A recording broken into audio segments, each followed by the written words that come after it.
Assalamualaikum warahmatullahi wabarakatuh. Waalaikumsalam warahmatullahi wabarakatuh. Kami dari kelompok 2 ingin mempresentasikan tentang mengenal jenis-jenis kat dalam kaligrafi. Sebelumnya perkenalkan, nama saya Roselawati. Nama saya Fatia Syukur Rahma. Saya Lina Fianti. Saya Kiranya. Saya juga Salamba. Memahami sejarah, karakteristik, dan penggunaan masing-masing kat. Mendiskusikan tentang penerapan kat dalam kehidupan sehari-hari. Di sini ada pengantar diskusi dari kita, yaitu adalah tentang jelaskan apa itu kaligrafi Arab dan perkembangannya dari zaman ke zaman. Nah, dari zaman Nabi Muhammad SAW memperkenalkan aklam as-sitah, yaitu 6 gaya populer dan tambahan gaya lainnya. Yang kedua, ada pembagian jenis khat. Nah, dari materi yang kita diskusikan itu mendalami masing-masing jenis khat, yaitu yang pertama di kelompok A, yaitu khat sulut atau khat naski. Khat sulut itu adalah fleksibel atau plastis yang cocok untuk dekorasi masjid. Dia berkembang sejak abad ke-7 dinasti Umayyah. Nah, kalau khat nasi itu beda, digunakan untuk menulis Al-Quran, mudah dibaca, memiliki aturan yang tarsif, ta'alif, dan tansil. Nah, yang kelompok B yaitu khat dinawi dan khat dinawi jali. Diwani. Diwani. Itu namanya Diwani bukan Dinawi. Diwani, iya, Diwani jali. Nah, khat diwani itu dari Turki Utsmani. Digunakan untuk dokumen pemerintah, berfungsi sebagai dekorasi saat ini. Nah, sedangkan khat diwani jali, perkembangan dari diwani lebih dekoratif yang jelas, yang dengan harokatnya. Selanjutnya kelompok C, yaitu akan dipresentasikan oleh teman saya. Nah, di kelompok C ini ada khat farisi dan khat kufi. Khat farisi ini lentur dan berbentuk seperti menggantung, tidak membutuhkan harokat, miring ke kanan. Terus ada khat kufi, jenis khat tertua, terkenal di Kufa, Irak. Terus tidak memiliki titik atau baris. Lalu terdiri dari 2 jenis, yaitu tahrir dan geometris.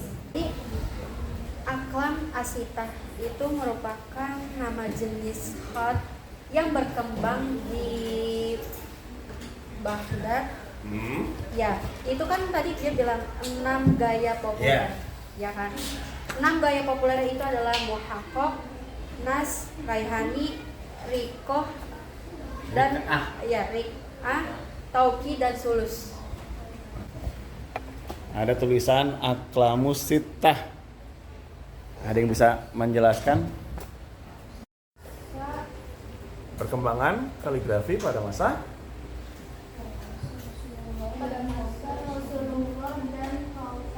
Khulafaur Rasyidin. Di sini saya ambil poin-poin pentingnya. Pada masa ini literasi sebelum masuknya Islam sangat rendah dan hanya mengandalkan tradisi lisan dan kurang memeluk huruf. Poin kedua, peran Islam dalam meningkatkan literasi. Islam mendorong umatnya untuk belajar membaca dan menulis seperti yang tertera pada Al-Quran. Kaligrafi masih berkembang di era dinasti Umayyah pada tahun 661 hingga 750 di Damaskus. Pada waktu ini kaligrafi semakin berkembang, tapi para seniman Islam mulai merasa tidak puas dengan seni kaligrafi gaya khat kufi yang dibawakan sejak masa Khulafaur Rasyidin. Awalnya kaligrafi ini bermula sesuai dengan nama kota tempat,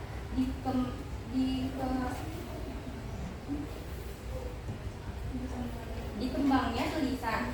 Nah, terus ada 3 gaya utama yang berkenaan dengan tulisan yang dikenal di Mekah dan juga Madinah. Yang pertama itu muksalat atau segitiga, yang kedua itu mudawar atau bundar. Yang terakhir itu tiim, yaitu sepasang yang tersusun dari segitiga dan juga bundar. Terus yang terakhir itu dari 3 gaya tulisan ini hanya ada 2 tulisan yang diprioritaskan, yaitu gaya mufawwar, yaitu berarti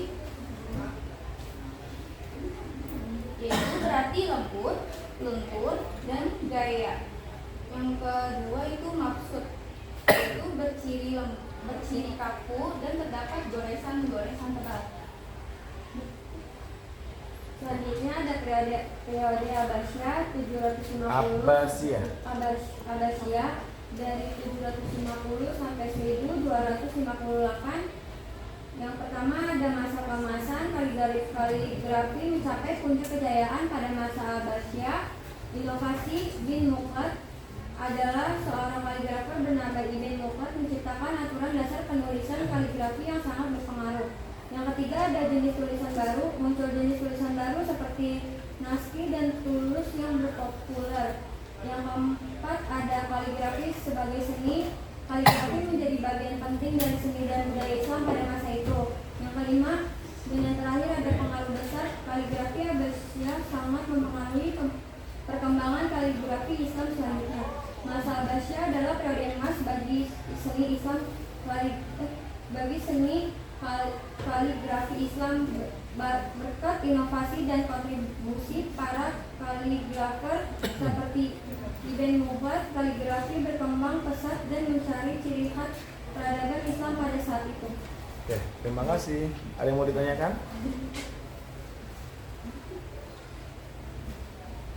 Kelompok yang lain, kelompok 3 ada yang mau kritisi nggak? Nggak ada?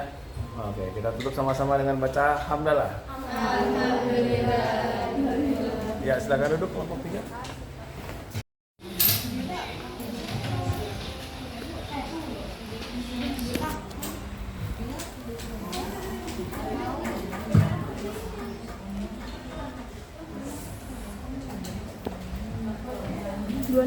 Ada 26?